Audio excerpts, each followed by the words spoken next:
Israeli security forces launch large-scale military operations in West Bank. And Trump indicates fresh sanctions against Russia if Putin refuses peace deal negotiations.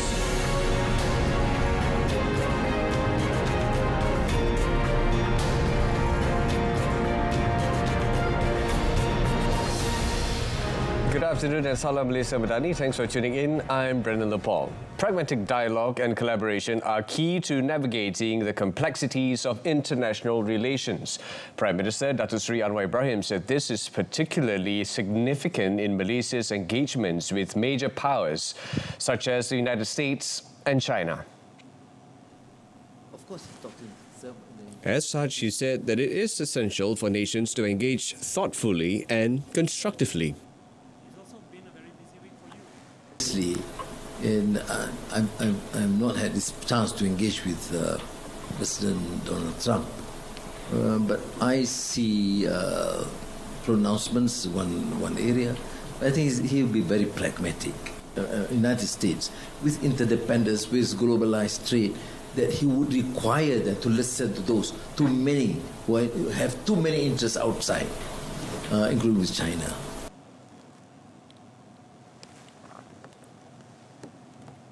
Israeli security forces, backed by helicopters, raided the West Bank city of Jenin on Tuesday, killing at least 8 Palestinians in what Prime Minister Benjamin Netanyahu called, quote, a large-scale and significant military operation. The action, launched a day after US President Donald Trump declared he was lifting sanctions on ultra-nationalist Israeli settlers who attacked Palestinian villages, was announced by Netanyahu as a new offensive campaign against Iranian-backed groups. The move into Jenin, where the Israeli army has carried out multiple raids and large-scale incursions over recent years, comes only 2 days after the start of a ceasefire in Gaza. The incursion underscores the threats of more violence in the West Bank. It follows a weeks-long operation by Palestinian security forces in self-ruled areas of the West Bank to reassert control in the adjacent refugee camp. Gaza-based Hamas, which has expanded its reach in the West Bank over recent years, called on Palestinians in the territory to escalate fighting against Israel. Since the October 2023 start of the war in Gaza, hundreds of Palestinians have been killed in the West Bank, along with thousands of Palestinians have been detained in regular Israeli raids. Nearly 900 humanitarian aid trucks entered the Gaza Strip on Tuesday, the third day of a ceasefire between Israel and Hamas. Mohanad Hadi, a senior United Nations official, said so far there had been no apparent law and order issues. The latest arrivals bring the 3-day total to more than 2,400 trucks entering the enclave. Throughout the 15-month war, the UN has described its humanitarian operation as opportunistic, facing problems with Israel's military operation, access restrictions by Israel into and throughout Gaza. The UN Office for the Coordination of Humanitarian Affairs said 897 aid trucks entered the Gaza Strip on Tuesday, citing information it received from Israel and the guarantors for the ceasefire agreement, the United States, Egypt and Qatar. This compares with 630 on Sunday and 915 on Monday. The truce deal requires at least 600 truckloads of aid to be allowed into Gaza every day of the initial 6-week ceasefire, including 50 carrying fuel. Half of those trucks are supposed to go to Gaza's north, where experts have warned famine is imminent. Hadi said the aid operation faced logistical problems because the road network within Gaza was destroyed, adding that the movement of people with the enclave was also a complicating factor. In other news, South Korea's impeached and detained President Yoon Suk-yeol was moved to a military hospital for treatment before returning to Seoul Detention Center on Tuesday. Police officers and motorcycles were seen outside the military hospital where Yoon stayed until 8:41 p.m. local time. Early on Tuesday, Yoon attended a constitutional court hearing of his impeachment trial. He denied ordering military commanders to drag lawmakers out of parliament during his short-lived bid to impose martial law. Yoon has been incarcerated since last week under a separate criminal probe on charges of leading an insurrection with his attempt to impose martial law in early December. The country was plunged into political chaos by Yoon's declaration, which lasted just 6 hours before lawmakers voted it down. They later impeached him, stripping him of his duties. He also became the first sitting South Korean president to be arrested in a criminal probe of insurrection grounds. US President Donald Trump on Tuesday indicated he may impose fresh sanctions on Russia if President Vladimir Putin refuses to negotiate a deal to end the war in Ukraine. Prior to his inauguration on Monday, Trump vowed to end the Ukraine war immediately upon taking office, raising expectations he would leverage aid to force Kyiv to make concessions to Russia. In unusually critical remarks of Putin, Trump said on Monday that the Russian president, quote, should make a deal. He added that his administration was also looking at the issue of sending weapons to Ukraine, adding his view that the European Union should be doing more to support Ukraine. Well, we'll look into that. We're talking to Zelensky. We're going to be talking with President Putin very soon. And we'll see how it all happens. We're going to look at it very soon. One thing I do feel, the European Union should be paying a lot more than they're paying, because under Biden, I mean, we're in there for $200 billion more. Now, it affects them more than it affects us. We have an ocean in between, right? Little thing called an ocean. The European Union should equalize. He further noted that Ukrainian President Volodymyr Zelensky had told him that he wanted a peace agreement to end the war. In another development, United States President Donald Trump on Tuesday announced private sector investment of up to $500 billion to fund artificial intelligence infrastructure. OpenAI, SoftBank and Oracle plan a Texas-based joint venture called Stargate and have committed $100 billion initially and then up to $500 billion to Stargate over the next 4 years. What we want to do is we want to keep it in this country. China is a competitor and others are competitors. We want it to be in this country, and we're making it available. I'm going to help a lot through emergency declarations, because we have an emergency. We have to get this stuff built. So they have to produce a lot of electricity, and we'll make it possible for them to get that production done very easily at their own plants if they want, where they'll build at the plant, the AI plant, they'll build energy generation, and that will be incredible. The announcement on Trump's second day in office follows the rolling back of former President Joe Biden's executive order on AI that was intended to reduce the risks of artificial intelligence. AI requires enormous computing power, pushing demand for specialized data centers that enable tech companies to link thousands of chips together in clusters. Canadian Prime Minister Justin Trudeau reiterated on Tuesday that his government is ready to respond to all scenarios if United States President Donald Trump imposes tariffs on Canada. Asked about an uncertain timeline on possible tariffs, Trudeau said Trump is a skilled negotiator who likes to keep his negotiating partners a bit off balance. Trump is expected to sign more executive orders on his second day in office. On Monday, he suggested across-the-board tariffs on Mexican and Canadian exports to the United States could take effect beginning in February. Trudeau said Trump's promised prosperity for America will require Canadian resources to fuel it. But we remain confident in the facts. Canadian energy powers American manufacturing, businesses, and homes. Of America's top 5 trading partners, Canada is the only one with whom the United States runs a trade surplus in manufacturing. And Canada buys more goods made by Americans than China, Japan, and Germany combined. Mexico's President Claudia Sheinbaum emphasized on Tuesday that she will defend her nation's sovereignty and independence. However, she said she would also pursue dialogue with United States President Donald Trump a day after he began his new term with a flurry of orders, including measures to curb migration. In a response to Trump's initial moves to halt unlawful migration, Sheinbaum said her government will act in a humanitarian way, even as she also pledged to repatriate foreign migrants to their home nations.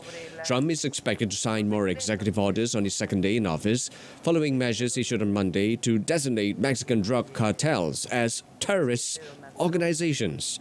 In addition, Trump also had suggested across-the-board tariffs on Mexican and Canadian exports to the United States could take effect beginning in February.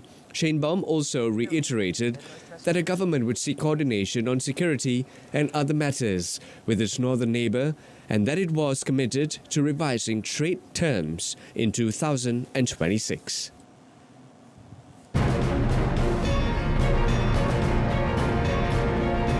Weather updates next, and still to come, huge fire kills at least 76 people in Turkish popular ski resort. Stay tuned.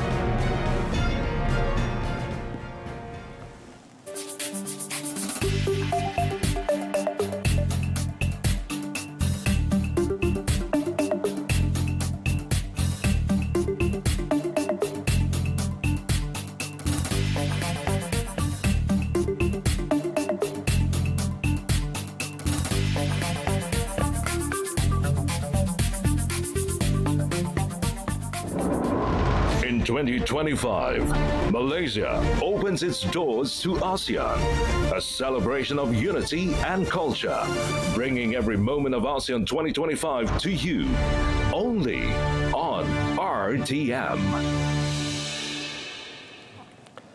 And welcome back. A huge fire killed at least 76 people Tuesday as it ripped through a hotel at a popular ski resort in northern Turkey that was packed with people enjoying the winter holidays, including families.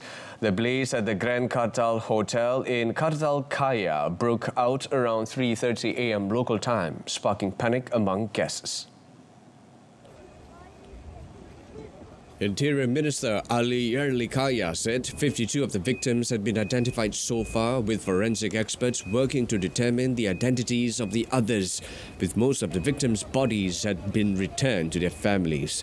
Survivors and eyewitnesses spoke of scenes of desperation as people tried to flee the flames, with some leaping out of windows or using bedsheets as a makeshift robe.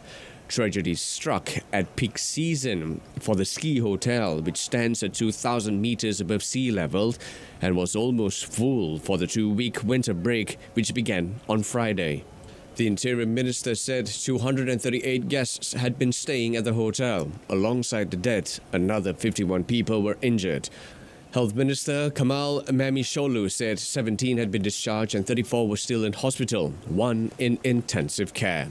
Yerlikaya said 9 people had been arrested in connection with the blaze, with investigators looking into the cause of the fire, possible negligence and who was responsible. Among those under investigation was the hotel's owner.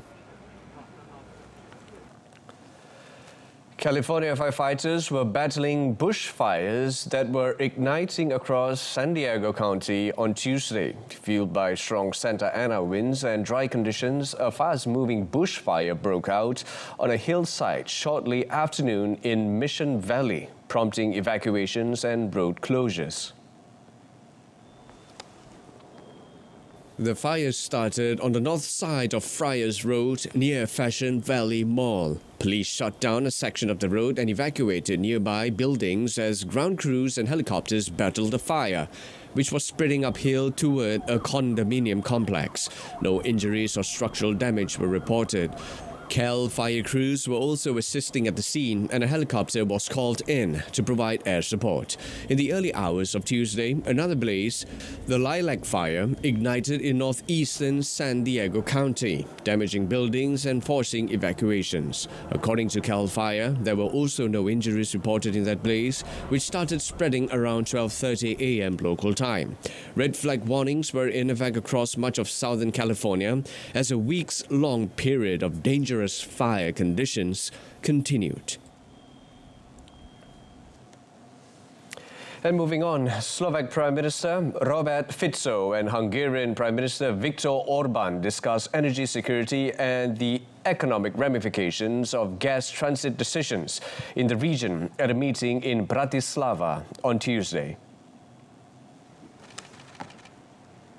The meeting follows the recent spat over the end of Russian gas deliveries. Russia's gas flows to Europe ended at the start of the year after the expiration of a transit agreement between Kyiv and Moscow.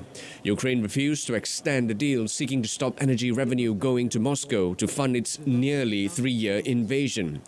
The overall gas situation has remained stable in Slovakia, but Fico said the move could potentially damage not only Slovakia's economy but also the entire European Union, including Hungary, as it created, quote, immense pressure on the rise in energy prices in Europe.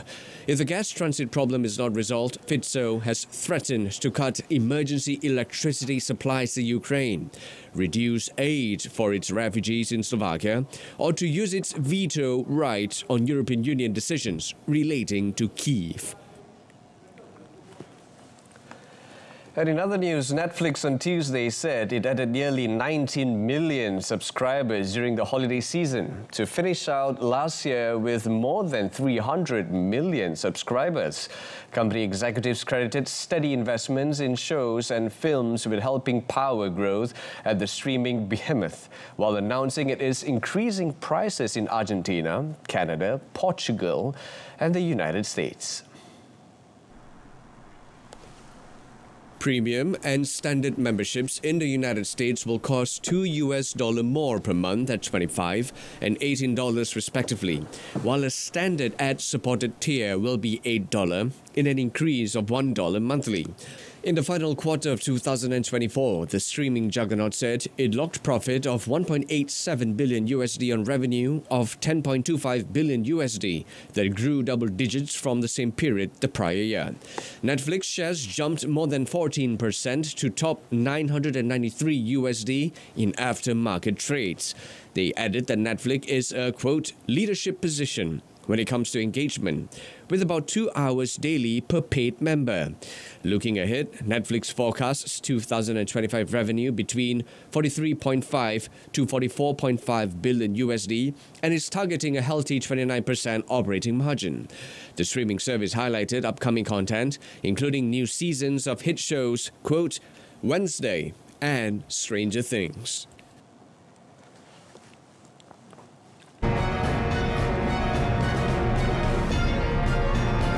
And in sports, Liverpool, Barcelona confirmed spot in UEFA Champions League last 16 stadium.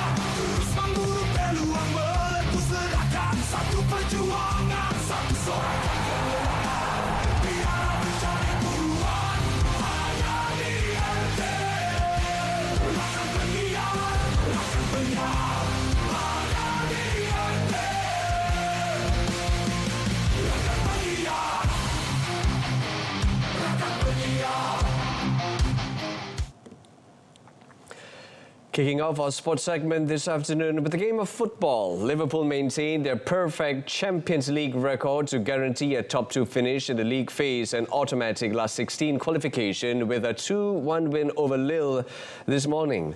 Liverpool remain 3 points clear of Barcelona as Lille's first defeat in 22 games in all competitions leaves the French side 11th.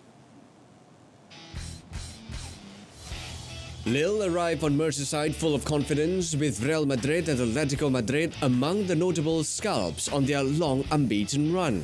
The visitors were far from overawed early on as they started impressively without ever seriously threatening Alisson Becker's goal. Liverpool had struggled to get going until one defence-splitting pass from Curtis Jones freed Mohamed Salah to gallop clear and coolly slot in his 50th European goal for the club on 34 minutes. Liverpool's club's record European run without conceding was brought to an end. Jonathan David swept home the rebound after Håkon Arknar Haraldsson's effort had been blocked by Kostas Tsimikas. The Reds, however, secured their 7th consecutive Champions League victory through Harvey Elliott's deflected strike. Liverpool will welcome direct progress to the last 16 without the need for a playoff round, with the Premier League leaders still involved in 4 competitions. Meanwhile, Rafinha struck a dramatic winner in stoppage time as Barcelona came from behind to beat Benfica's 5-4 in a wild match and virtually ensure direct qualification to the Champions League last 16. Benfica were leading 4-2 with under 15 minutes remaining, but Barcelona mounted a stunning late comeback to stay 3 points behind leaders Liverpool. Benfica opened the scoring in the 2nd minute when Vangelis Pavlidis fired home from Alvaro Carrera's low cross. Barcelona responded swiftly with Robert Lewandowski scoring from the penalty spot after Alejandro Balde was brought down by Benfica defender Thomas Araujo. The hosts nosed back ahead when Wojciech Szczęsny raced out of his goal to try and cut out a through ball but crashed into Balde. Greece international Pavlidis gleefully collected the loose ball and rolled his second into the empty net. Pavlidis completed his hat-trick with a penalty after another Szczęsny mistake. Rafinha pulled one back for Barcelona in bizarre fashion after the break. However, Benfica soon struck again, with Ronald Araujo nudging past Szczęsny into his own net as he tried to cut out a cross. Barcelona kept pushing and Lewandowski converted another penalty. The Catalan Giants were level when substitute Garcia hit it home from Pedri's inviting cross. Szczęsny saved former Real Madrid star Angel Di Maria's low shot before Rafinha slotted home to a dramatic winner.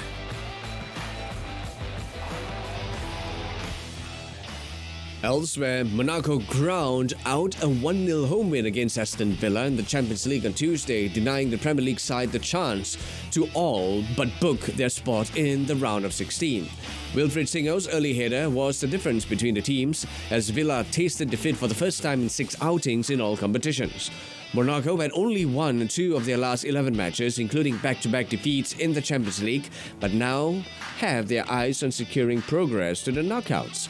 The defeat dropped Villa from 5th to 7th provisionally. They can qualify automatically for the last 16 with a top 8 finish. Emery's side hosts 21st place Celtic in their final league phase match next week.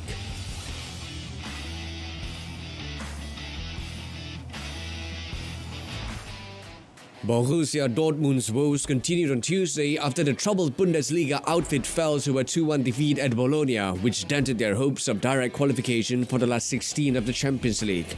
Last season's finalists Dortmund opened the scoring in the 15th minute through Serhou Guirassi's classy chipped penalty.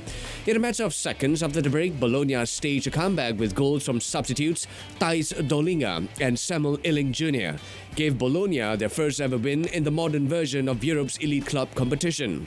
Dortmund are 13 on 12 points, 1 point from the top 8, with other teams set to complete the penultimate round of league phase matches on Wednesday.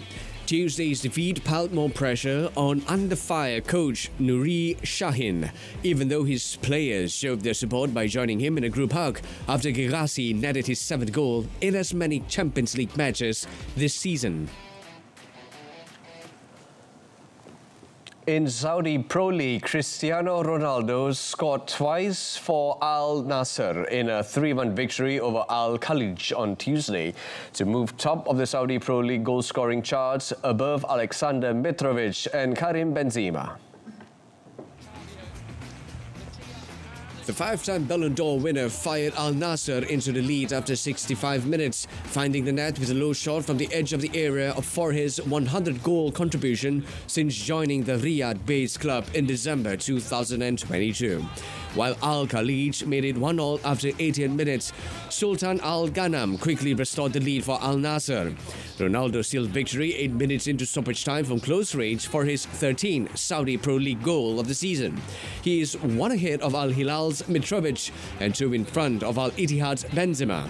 Al Nassr climbed into third but are 11 points behind Al Hilal, who later defeated Al Wehda 4-1 to go 3 points clear of Al Ittihad.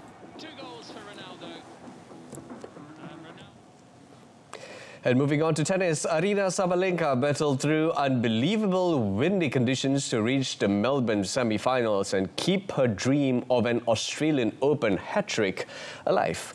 The world number 1 faces Spain's Paula Badosa for a place in the final after grinding past Russia's Anastasia Pavlyuchenkova 6-2, 2-6, 6-3 on Rod Laver Arena. The Belarusian had looked like she might run away with the quarterfinal when she did not face a breakpoint in the opening set. Pavlyuchenkova, the 27th seed, admitted she found the early going difficult. Only 8 of 50 rallies in the first set lasted longer than 4 shots, and only 1 went beyond 9, as winners were peppered with errors. Pavlyuchenkova turned the match on its head in the second set to force a third. The first 4 games of the decider all went against serve as both players struggled to keep the ball in court. In the 8th game, Sabalenka made the decisive move, breaking for 5-3 and going on to clinch the match in 1 hour and 53 minutes. And in the men's draw, Novak Djokovic beat young rival Carlos Alcaraz 4-6, 6-4, 6-3, 6-4 in a gladiatorial battle worthy of a title clash to charge into the Australian Open semi-finals and remain in the hunt for a record 25th Grand Slam title. Defeat was a blow for the 21-year-old Spaniard as the French Open and Wimbledon champions bid to become the youngest man to complete a career Grand Slam went up in flames. Some loose shots at the start of the match put Alcaraz on the back foot, but he fired a magnificent backhand winner to pull back a break and was rock solid from there, vaulting to a 5-4 lead. Having dropped his serve for a second time, Djokovic could not prevent Alcaraz from holding to love with a big ace at the end to clinch the set. Djokovic was far more aggressive in the second, producing a spectacular backhand overhead smash, assisted by the net court at 1 point, but Alcaraz pulled level at 3-all. The momentum shifted again as Djokovic heaped the pressure on the third-seeded Spaniard with heavy ball striking to claim the second set when he broke for a 4-2 and then 5-3 lead in the third. Playing like a much younger version of himself, 10 times Melbourne Park champion Djokovic showed surgical precision to claim the set. Alcaraz won a 33-shot rally to rescue a breakpoint while down 4-2 in the fourth set, but Djokovic used all his experience to seal the victory and set up a meeting with second-seeded German Alexander Zverev.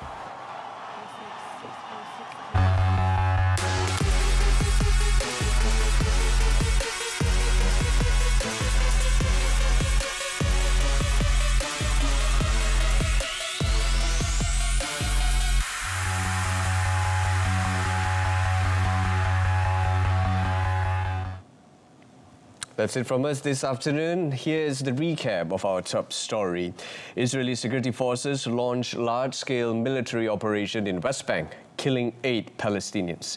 Do join us again this evening at 8:30 p.m. for more on TV1 or Saluran Berita RTM, or you can always stream us live on RTM Click's website or mobile application. Till then, Malaysia, I'm Brendan Lepol. From the river to the sea, Palestine will be free. Thank you for your company. Take care.